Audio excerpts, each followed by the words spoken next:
Ramadan Kareem, I hope you're well. My name is Thomas Blakemore and I'm a teacher here in Dubai. This video is going to delve into what Ramadan is, why I said Ramadan Kareem, and a range of different questions to do with school and teaching during Ramadan here in Dubai too. So let's jump straight into the video. First thing you're probably wondering is, what is Ramadan? So Ramadan is a special time of year for Muslims around the world. Ramadan is a time of fasting for Muslims, and during that time they are not allowed to eat or drink from sunrise all the way to sunset. They can drink after sunset. They have iftar in the evening and suhoor just before the sun rises. But it's not just about fasting, it's also a time of prayer, community, and also reflection too. Ramadan Kareem is something that is said during that time as a way of showing respect, and it's also a type of greeting. Some people might say Ramadan Kareem, but you can also say Ramadan Mubarak. And that's why I have that on my sign here. So let's delve into a range of different questions about teaching in Dubai during Ramadan, because I'm sure you guys have sent me loads. If you're not sure what I'm on about, I asked my followers over on Instagram to ask a range of questions for this video about Ramadan. Questions that they wanted to know about Ramadan in Dubai. So that brings me on to, how is this school day affected? So each school will do its own thing, but typically what will happen is, because the compression of the school day occurs, the lessons get compressed too. So let's say instead of an hour block for English, you then have 40 minutes for English. So of course you need to be nice and concise in the lessons that you're teaching. You might plan a little bit less too, but we're not going to delve into how it's planned and stuff like that too much in this video. On top of that, the lunch times are shortened to allow for that shorter working day, and some schools will not have a break time, although my school actually does. We have a break time and a lunch time. So there's differences in each school, but that's how that day starts to compress. One of the questions I was asked is, how does Ramadan affect the children? So I'm going to split this into two parts. We've got the curriculum and well-being. So in terms of how Ramadan affects the curriculum and what can be covered, because the lessons are nice and concise, you still manage to cover English and maths throughout the week. What can sometimes happen, especially in my case, is some of the foundation subjects such as history and geography, they're still taught, but perhaps less, and those are then caught up later on in the year. In terms of other things, in terms of how they cope with curriculum, generally speaking, although it's quite a personal matter for the children, generally speaking, because the short days are in place, children are quite refreshed and energetic during those lessons, because they kind of know that that short day is in place too. And as a result, the fast pace really lends itself to somewhat better learning, although that's very debatable. During Ramadan, how is well-being impacted? Obviously, this is really personal for children, and it's hard for me to answer as someone who has not attempted fasting or a non-Muslim. For secondary school children, you'll generally find that they are used to the fasting process during Ramadan and are a little bit more accommodated.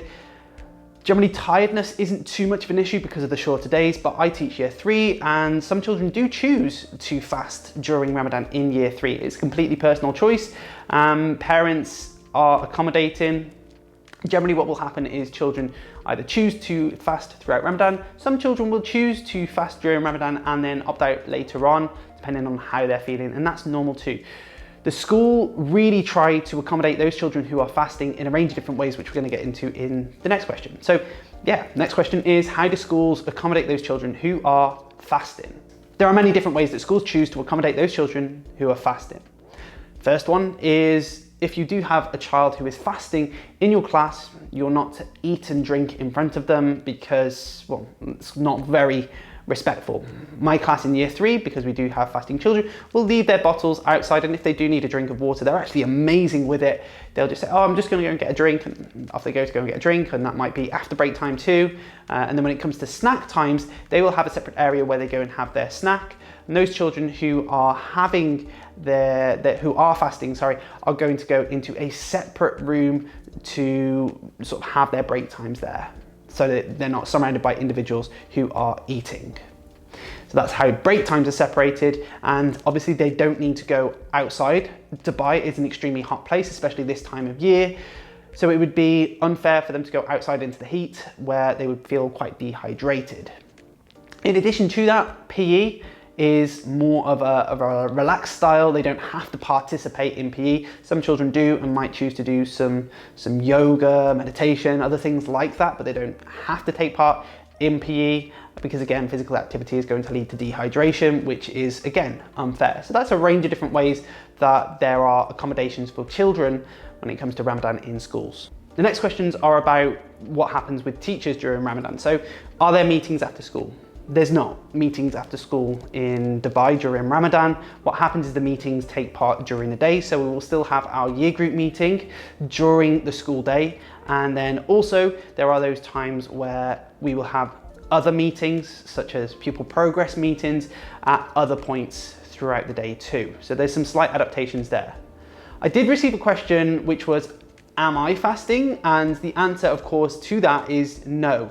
What is interesting is because the other children are fasting, what can happen is you don't eat and drink in front of the child, but because you're being respectful towards that is you kind of sometimes forget to eat and drink yourself, particularly drinking.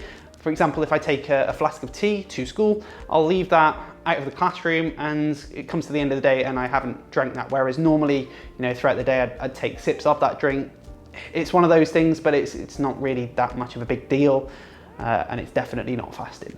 And of course, Eid. Eid is a special celebration at the end of Ramadan, and during that time here in Dubai, it is a public holiday.